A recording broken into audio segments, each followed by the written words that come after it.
En 1943, el coronel Juan Domingo Perón participó activamente del golpe militar que derrocó al gobierno conservador de Ramón Castillo. Producido el recambio en el aparato gubernativo, Perón ocupó el Departamento Nacional del Trabajo. Desde allí, Perón iniciaba su carrera política. El coronel había nacido en Lobos, provincia de Buenos Aires, el 8 de octubre de 1895. A los 13 años ingresó en el Colegio Militar de la Nación, donde obtuvo el grado de subteniente de infantería. Con el grado de teniente, participó en la represión de los huelguistas de los sucesos de la Semana Trágica de enero de 1919. En 1930 se acercó a los sectores cívicos militares que preparaban el golpe contra el presidente Hipólito Yrigoyen, y en 1932 Perón accedió por primera vez a los entretelones del gobierno y de la cúpula militar. Entre 1939 y 1941 fue agregado militar de Argentina en la Italia de Benito Mussolini. A su regreso se convirtió en uno de los referentes más destacados de una logia militar conocida como GOU, Grupo de Oficiales Unidos de carácter nacionalistas y anticomunista. En lo político, el pensamiento de Perón era producto de múltiples influencias que iban del nacionalismo católico, el falangismo español y el fascismo hasta el socialismo. En sus discursos de 1944, Perón planteaba la necesidad de integrar al obrero al sistema como un consumidor y alejarlo de la influencia revolucionaria. Perón desarrolló una intensa tarea desde la recientemente creada Secretaría de Trabajo y Previsión. En 1944, el general Edelmiro Farrell desplazó de la presidencia al general Pedro Ramírez y nombró a Perón ministro de Guerra primero y vicepresidente 5 meses después. Perón fue obligado a renunciar y a principios de octubre detenido y trasladado a la isla Martín García.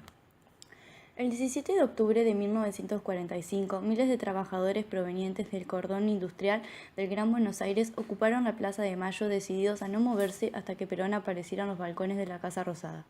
Por la noche, finalmente, el coronel pudo estrenar su saludo con los brazos en alto. Perón se había impuesto y ya ocupaba un lugar destacado en la política nacional. Pocos días después ocurrieron dos hechos significativos para la historia del peronismo: la creación del Partido Laborista por parte de los sindicatos peronistas para lanzar la candidatura de Perón y el casamiento de este con Eva Duarte. En las elecciones de febrero de 1946, Perón se impuso obteniendo casi los 2/3 de la Cámara de Diputados, la mayoría de los puestos del Senado y casi todas las gobernaciones provinciales. Al asumir la presidencia, Perón elaboró un plan quinquenal que intentó transformar la estructura económica del país, fomentando la industria y estimulando el mercado interno. En 1949, promediando su última presidencia, Perón convocó a elecciones para una asamblea constituyente. El amplio triunfo del peronista permitió incluir en el texto de la Constitución la posibilidad de la reelección del presidente y los derechos del trabajador. Se establecieron también los derechos del Estado sobre las fuentes de energía y el fomento de la intervención estatal en la economía. Esta reforma, junto a la ley del voto femenino, sancionada gracias al impulso de Evita, llevaron en 1951 a Perón a un amplio triunfo electoral y a un segundo periodo de gobierno. El segundo plan quinquenal planteaba volver a una economía más tradicional y la aplicación de ajustes en los salarios de las políticas sociales.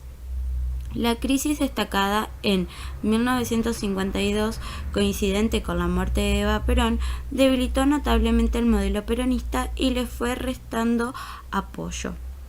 En 1954 estalló el conflicto con la Iglesia argentina, cuando ésta decidió apoyar la creación de un partido demócrata cristiano, siguiendo la orientación mundial del Vaticano. Perón se ofendió porque consideraba que su partido era demócrata y cristiano y no veía la necesidad de crear otro. Desde aquí, Perón sancionó una ley de divorcio, legalizó los prostíbulos y suprimió la obligatoriedad de la enseñanza religiosa en las escuelas. La Iglesia encabezó la oposición y el 11 de junio de 1955, la tradicional procesión del Corpus Christi se transformó en una multitudinaria manifestación antiperonista.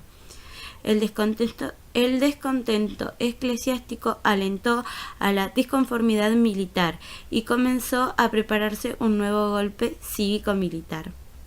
El primer intento golpista se concretaría el 16 de junio con el bombardeo a la Plaza de Mayo por parte de la Marina con el objetivo de matar a Perón. La acción causó más de 300 muertos y por la noche grupos peronistas quemaron en represalia las principales iglesias de la capital.